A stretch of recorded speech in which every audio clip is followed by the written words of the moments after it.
আল্লাহ রব্বুল আলামিন আহকামুল হাকিমিন অহরহ তারিফ করতেছে, প্রশংসা করতেছে। এই দুরূদ শরীফটাকে আল্লাহ এমন ভাবে দিয়েছে, দুরূদ শরীফ যদি না পড়ো, যত ইবাদত করো, যত দোয়া করো, সব আসমান জমিনের মাঝখানে ঘুরবে, আমি আল্লাহর দরবারে পৌঁছতো না। তাহলে ইবাদত আল্লাহর দরবারে পৌঁছার জন্য হলো দেখি দুরূদ শরীফ। এটা কি বেশি পড়তে হবে না কম করে পড়তে হবে? এটা গুরুত্ব দেখেন।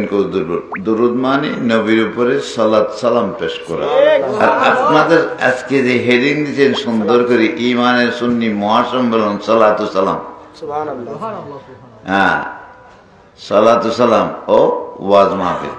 সালাতু সালাম আছে, সালাতু সালাম ছাড়া ওয়াজ মাহফিল কবুল হবে না, নামাজে কবুল হবে না, হজে কবুল হবে না।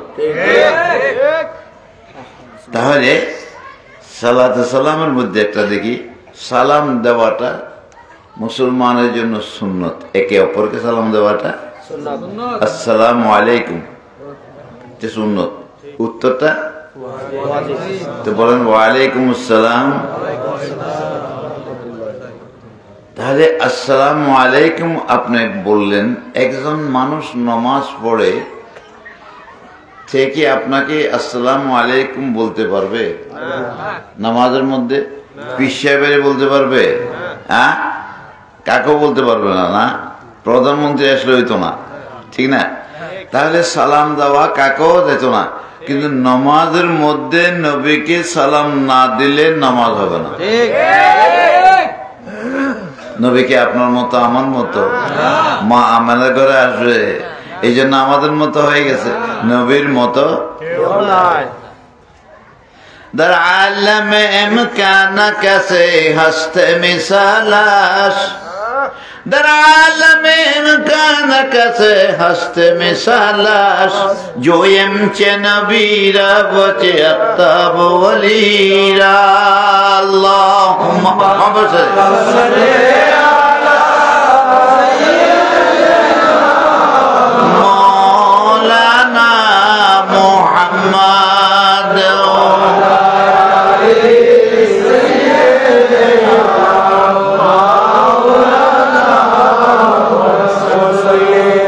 একজন সাহাবী হ্যাঁ রসুলকে জিজ্ঞাসা করে, ইয়া রাসূলুল্লাহ, আমার মনে চায় দুরূদ শরীফ পড়তে। বলে পড়ো। কতদূর পড়বো? কতদূর পড়বো তুমি? আমি জীবনের 4 ভাগের 1 ভাগ দুরূদ শরীফ পড়বো। নবীকে ভালো আরো বাড়াতে পারলে আরো ভালো। এরপরে বললো, না ইয়া রাসূলুল্লাহ, আমি জীবনের অর্ধেক অংশই দুরূদ শরীফ পড়ি অতিবাহিত করব। আল্লাহ নবী বলেন, ভালো আরো বাড়াতে পারলে আরো ভালো। এরপরে তিনি বলেন, না জীবনের 4 ভাগের 3 ভাগ আমি দুরূদ শরীফ পড়ে শেষ করব। নবী বললেন, বা পড়ো, যে আরো বাড়াতে পারো আরো বাড়ো। তিনি বললেন, সারা জীবনটাই দুরূদ শরীফ পড়বো। সুবহানাল্লাহ। নবী কি বলছেন এবার শুনেন। এই হাদিসের কিতাবের মধ্যে একটা কিতাব, সব কিতাবের মধ্যে আছে। নবী বলছেন, তুমি যদি সারা জীবন আমি নবীর উপরে মহব্বতে দুরূদ শরীফ পড়ো, তো তোমার আর কোনো সমস্যা থাকবে না। জীবনের কোনো সমস্যা থাকবে না। দেখুন, দুরূদ শরীফ কি বেশি করে পড়বেন না কম করে পড়বেন? হ্যাঁ, কোন ইবাদত আছে যেখানে দুরূদ শরীফ নেই? আছে? এটা একটা দেখান তো। তিরমিজি শরীফ, রাসূল পাক সাল্লাল্লাহু আলাইহি ওয়াসাল্লাম বলতেছেন, তোমাদের দরুদের দোয়ার আগে দিয়ে দুরূদ শরীফ পড়বা, মাঝখানে দুরূদ শরীফ পড়বা, লাস্টে দুরূদ শরীফ পড়বা। তাহলে দুরূদ শরীফ তো নিশ্চয়ই কবুল হবে। আল্লাহ পড়ে দুরূদ শরীফ, ঠিক না? তাহলে দুরূদ শরীফ কবুল হলে তোমার মকসুদ পুরো হয়ে যাবে, কবুল হয়ে যাবে, তোমার মনোবাঞ্ছা পূর্ণ হয়ে যাবে। দুরূদ শরীফ বেশি করে পড়ো, তাহলে আল্লাহর বলি হয়ে যাবে। ঠিক না? ঠিক।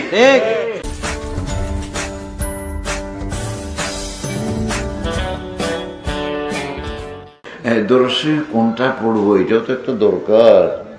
হ্যাঁ, কতগুলা কয় দরুদ ইব্রাহিমি পড়ো, আল্লাহুম্মা সাল্লি আলা মুহাম্মদ ওয়া আলা আলি মুহাম্মদ কামা সাল্লাইতা আলা ইব্রাহিম ওয়া আলা আলি ইব্রাহিম ইন্নাকা হামিদ। এটা পড়ো। এটা দুরূদ শরীফ, নামাজের দুরূদ শরীফ।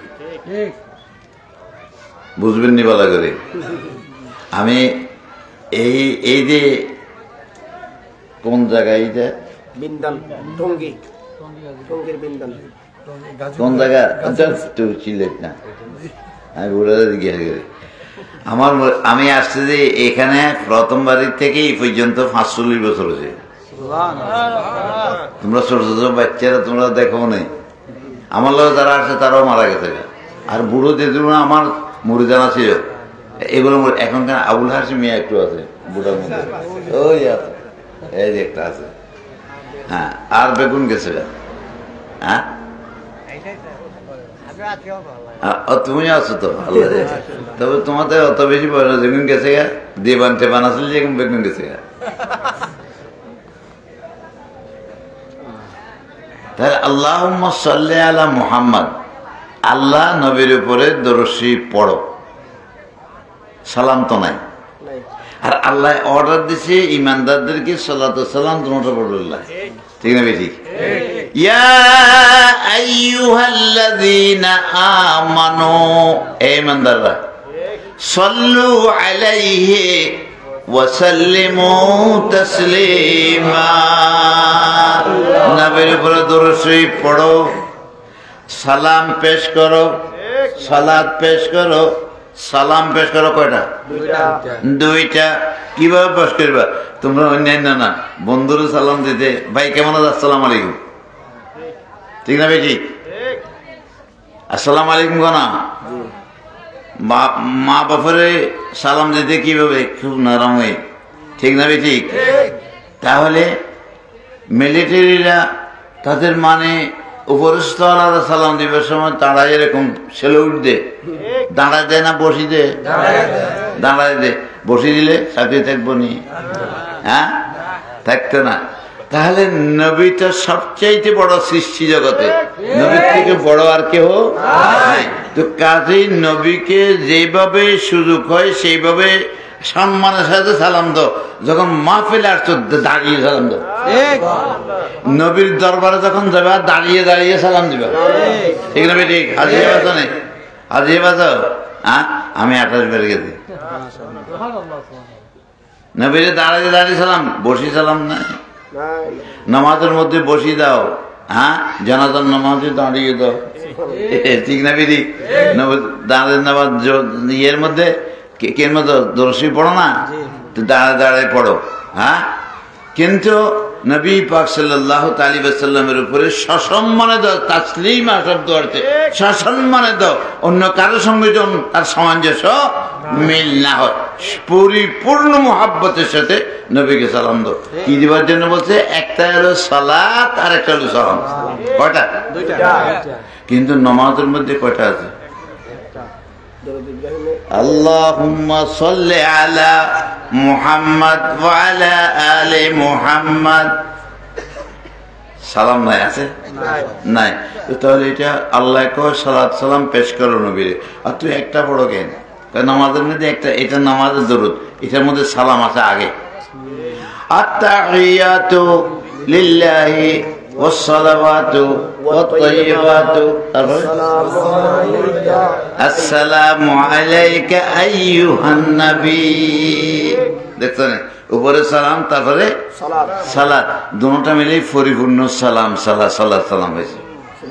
যদি খালি আল্লাহুম্মা সাল্লি আলা মুহাম্মাদ বলে এটা পুরো দরুদ হয়তো না। কিতাব দেখো, এরপরে দুটোটা যদি পড়ো খুব ভালো করে সসম্মানে পড়ো, এটা পড়লে কি হবে?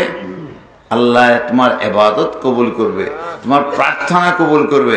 যদি আল্লাহুম্মা সাল্লি আলা মুহাম্মদ আসসালামু আলাইকা আইয়ুহান নবী, এটা যদি তোমার পীর সাহেবের দাও, প্রধানমন্ত্রীর দাও, নামাজের মধ্যে আসসালামু আলাইকুম হুজুর, নামাজ থাকবো নি?